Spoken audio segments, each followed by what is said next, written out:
Hoy abordaremos sobre la reciente declaración del presidente de Ecuador, Daniel Noboa, sobre la existencia de un conflicto armado interno en el país.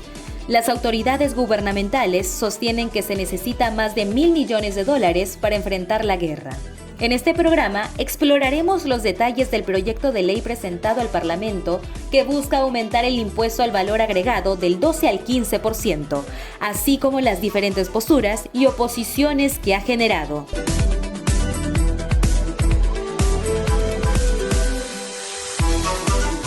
El Ministerio de Economía y Finanzas de Ecuador ha lanzado una llamativa propuesta en medio de la declaración de conflicto armado interno por parte del presidente Daniel Noboa.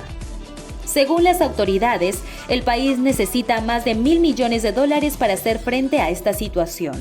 En un conversatorio con medios de comunicación, el viceministro de Finanzas, Daniel Falconi, reveló que el esfuerzo de guerra podría ascender a unos $1.020 millones, destinados a sostener las operaciones identificadas por las Fuerzas Armadas.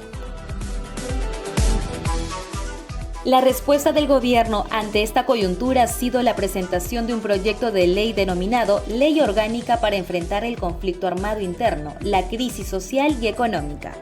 En este documento, el Ejecutivo propone incrementar el impuesto al valor agregado del 12 al 15%. El ministro de Economía y Finanzas, Juan Carlos Vega, argumenta que este aumento es esencial para que el Estado pueda contar con más ingresos y así enfrentar la guerra, especialmente en un contexto de escasez de recursos económicos. Vega destaca que con la implementación de este aumento del IVA se busca alcanzar una recaudación adicional de $1.306 millones anuales. El viceministro Falconi añade que este no puede ser un aumento temporal, ya que la falta estructural de recursos requiere medidas a largo plazo. Ante la posibilidad de que el proyecto no sea aprobado en la Asamblea, Falconi menciona la existencia de un plan B, aunque advierte que este sería más complejo y demoraría más tiempo. La oposición al proyecto gubernamental no se ha hecho esperar en el Parlamento. Las bancadas Ciudadana, Construye y del Partido Social Cristiano y Aliados, representando 88 de los 137 miembros del Parlamento, han anunciado su rechazo al aumento del IVA propuesto. Desde la Revolución Ciudadana han señalado que no respaldarán medidas que afecten a la clase media y los más pobres, proponiendo alternativas como el aumento al impuesto a la salida de divisas y gravámenes a las utilidades extraordinarias de la banca o a grandes capitales. En tanto, desde el bloque del movimiento Construye, expresaron su desacuerdo con que el presidente meta la mano al bolsillo de la gente al intentar subir el IVA, especialmente después de aprobar una reforma de exoneraciones a grandes empresas hace menos de un mes. Por su parte, el PSC y aliados han dejado claro que no apoyarán ni el aumento del IVA ni la creación de nuevos impuestos. Para entender mejor esta situación, es importante tener en cuenta el contexto histórico y económico de Ecuador. El país ha enfrentado desafíos económicos en los últimos años, con una notable escasez de recursos que se ha agravado con la pandemia y otros factores internos. La necesidad de financiar operaciones militares en medio de un conflicto armado interno agrega una capa adicional de complejidad a la situación.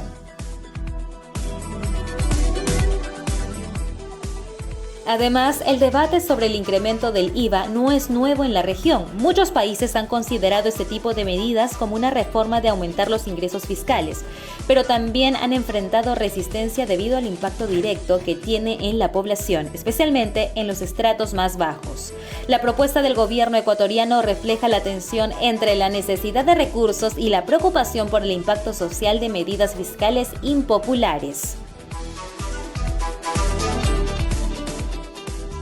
Por otra parte, Ecuador ha enfrentado desafíos persistentes relacionados con la deuda externa y la gestión fiscal en las últimas décadas.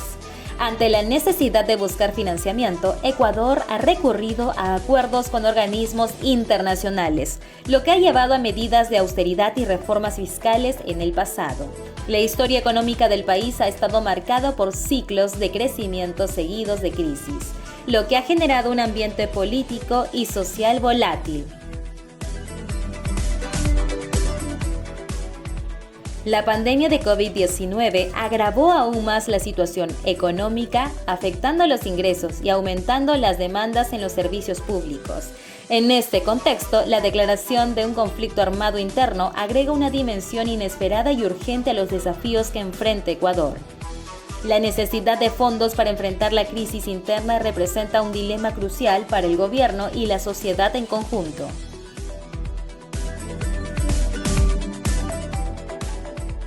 Además, es importante destacar que las propuestas de incremento del IVA suelen generar resistencia pública. La población en general teme las repercusiones directas en su poder adquisitivo y calidad de vida.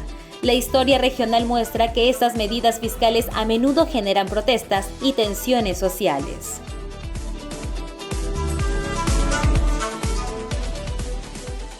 Sin duda, Ecuador se encuentra en medio de una encrucijada económica y política.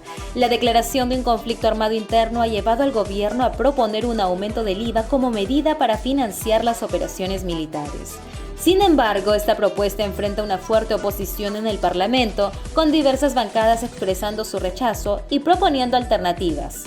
La situación plantea un desafío significativo para el país, que debe equilibrar la necesidad de recursos con la responsabilidad de evitar impactos negativos en los sectores más vulnerables de la sociedad. La decisión que tome la Asamblea Nacional será crucial para el futuro inmediato de Ecuador.